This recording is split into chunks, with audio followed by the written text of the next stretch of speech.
What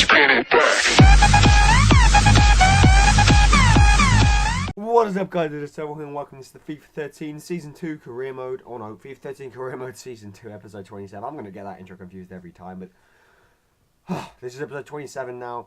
And we start off with the Team of the Week. As you can see, Felipe Santana, Sergei Parshivluk, my right back, my new one, and Elshar are all in the Team of the Week. Elshar not for the first time, so that's a nice little way to start the episode off. And today, in today's episode for you, we have three main things to focus on. The away match against Stoke is the first thing. If we can get a result there, it would be nice in the Premier League. Then we have the transfer deadline there, as you saw there, and then we have an away match against Hull in the Capital One Cup. And I actually did something really silly in that match, in the Hull match, but I'll tell you about that later. First, we move into the match against Stoke. As you can see, I'm playing my strongest team. Sordell, Lallana, Elshar, and Quackwa starting. Quackwa is a tank of a player, and he really shows that. Lallana giving the ball through to Sordell here in the first chance. So they're trying to work it back into Lallana for a nice little passing move there. It doesn't come off, but we do in the corner in the, what was that, 7th minute. Then we whip it in and Whoville gets his head on it, hits the bar, and Felipe Santana, I don't know why he wasn't challenging for that in the air. But unfortunately the first chance passes, and second chance goes to Stoke. Walters here putting a ball in, but we managed to clear it out well. And you know, with Stoke, I think that's the kind of football they're going to aim to play, just whipping the ball in the box and trying to get on the end of it. Quackwa really should have scored there. Goes with the finesse shot to the near post. Should have probably smashed it or gone for the far post finesse. One of those two, but you see that he is going to be a very good player. He goes again for the finesse shot there, but it doesn't work out for him the first time. So the ball eventually ends up with Marvin Sordell, who goes into the box, cuts inside, and puts it in for El Shaarawy's tap in. That is not El Shaarawy's first goal of the season, is it, guys? And we know that he is in red hot scoring form. The keeper even manages to get a hand to it, but just the pace behind the ball from 6 yards out makes it 1-0 to Southampton in the, whatever that was, 25th minute. And again here, Quackwa attacking down the wing, and he whips it in, and that should have been a pass to Sordell instead of a chip through ball. But he will work on that as he gains experience and goes older and gets older even. But as you can see, we were just putting up a stream of attacks in the first half, and it really was against the run of play when Kenwyne Jones scored for Stoke in the 39th minute. Again, it was the style of play that Stoke will be used to. The ball into the box from the cross and then the header. But it did not last long, this 1-1 state of the match. And Stoke actually ended up giving away a penalty. It was a definite penalty. I'm not even going to bother showing you the thing. And I do take a quick look at the penalty takers. But I figure, you know what? Elshar's on a good run of form. Why not let him take it? And that's exactly what I do. And he finesses it nicely into the right middle side of the goal, if that makes sense. And it puts us 2-1 up in the 42nd minute. 2 goals from El Shaarawy.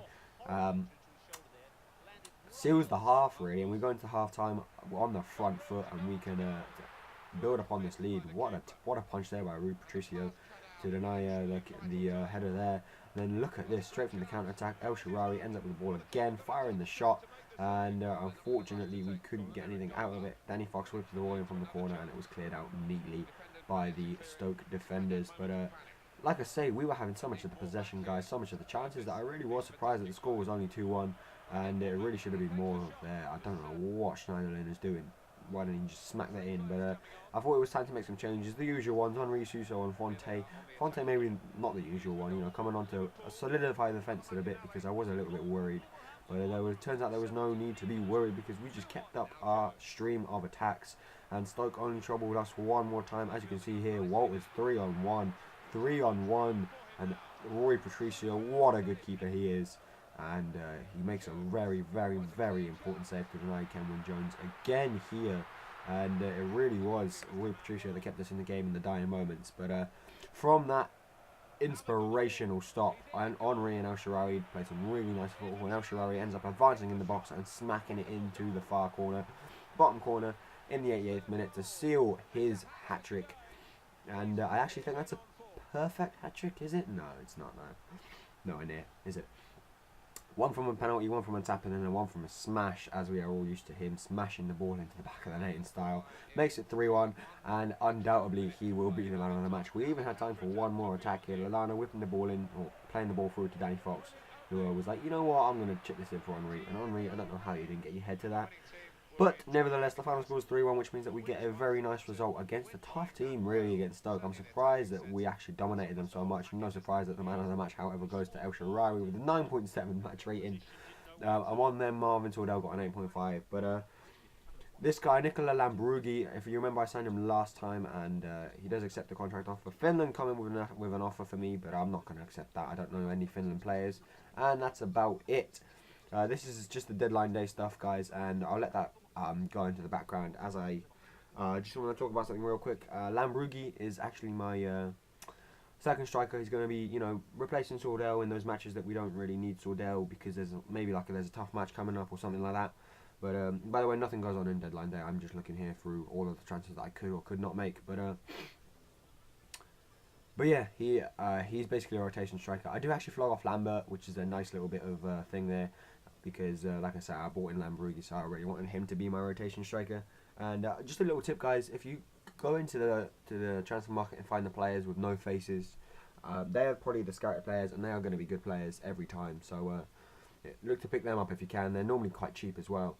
But yeah, we move into the match against Hull. The next match is against Hull, and it was in the Capital One Cup, and I didn't actually realise, but I should have played a weaker team. Yeah, obviously I think the Finland role is no job, and as you can see, I also put on around transfer market, but nothing happened, so I took them off it straight away. Those players are not going to be available for the club in the next week or so. But I'll actually do some contracts here. I give Schneiderlin a nice little contract there. And I think I give someone else a contract. I can't remember who. El Sharari, that was it. I give El Sharari and Lana new contracts just to make sure that they can stay on to the club for another 4 or 5 years. And there's the lineup for Hull City. And as I was going to say, I wanted to play the kind of weak lineup. The players who don't really get much time. I was going to use them in the Capital One Cup, and for some reason I didn't, so I'm not really sure. But nevertheless, you know, we played well. Sordell nearly got the first chance there. Fought up to Suso, who you know, got his start as well. I like it when I play Suso and Quackwa. They're both really good, really fast, really young players. With a little bit of football there between Lallana and Sordell. Eventually, Lallana gets up in the box, and he should have just smacked that straight in Suso with the header. But unfortunately, it just goes out for a corner. But it does not matter because Lallana's going to whip this ball into Felipe Santana for Felipe Santana's first goal of the new season. 21st minute goal from him, from the corner. Corners are overpowered. I don't score every corner, but when I do, you know it's like luck and everything. Makes it 1-0 to Southampton against Hull City, and to be honest, Hull were in for a demolition job here. El Shaarawy going forward, striding forwards, striding even, and that shot really should have gone him. The way he was in red hot scoring form, like I've already said, I really did expect that to go in. But Sordell here with a nice little bit of work, probably could have crossed it in a little bit earlier or done something productive with it, and in the end the chance was wasted. They get one little chance then towards the 72nd minute, but like I say, this was a championship team, remember, and I did not expect Hull to get anything out of this game at all. Suso managed to pinch the ball here in the dying minutes of the game, 80th minute now, and whips it into El Shah, but El Shah was never going to win that header, and Sordell could not get on the end with a failed bicycle attempt. I make some substitutions, bring on all three of my just basically the regular substitutions, and I have a chance to score a nice little cutback here with Quackwa, but unfortunately it doesn't quite work out. Beckham here striving forwards in the 90th minute. I really expected him to shoot, but in the end I just sweated it to Sordell just to steal the result in the 90th minute there. I know I probably shouldn't be scoring sweaty goals in the 90th minute, especially since I could have just scored that myself with Beckham, but I was just making sure already, and we had so much of the possession and so much of the chances in the game, and we scored so few goals that it was one of those nervous matches where the game could have gone either way, really, although there wasn't many chances to show that. But in the end, the final score was 2-0, which means that we do advance to the next round of the Cup. Felipe Santana made a quality performance, and the player of the month, as you saw there, was El Shaarawy.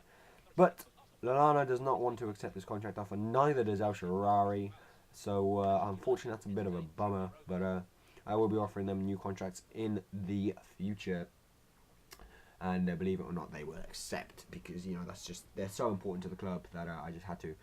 But Schneiderlin, as you saw there, will be leaving. A little bit unfortunate, but if that's what he wants, then that's what he wants. And look at this, guys. This is the highlight of the career mode so far. Portugal FA offer me a contract.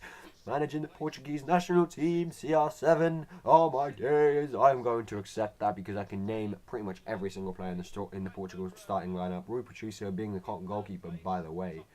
And the Portugal FA are glad to have me on board, so I am delighted with my first international manager head coach position. and we will be working towards that in the coming months whenever Portugal next gets to play. And there's a little news bit saying that I have accepted the Portuguese national role. I cannot believe it. But that was just some little transfers there. Anyway, guys, thanks for watching this episode. I hope you enjoyed it. Kind of a long episode once again, but you know, I think they're worth it. And you guys were asking for longer episodes, so they're a bit of a, you know, hard thing to make. But here you are, guys. I hope you enjoyed it. If you could leave a like, that would be appreciated. And apart from that, guys, I will see you next time. Bye.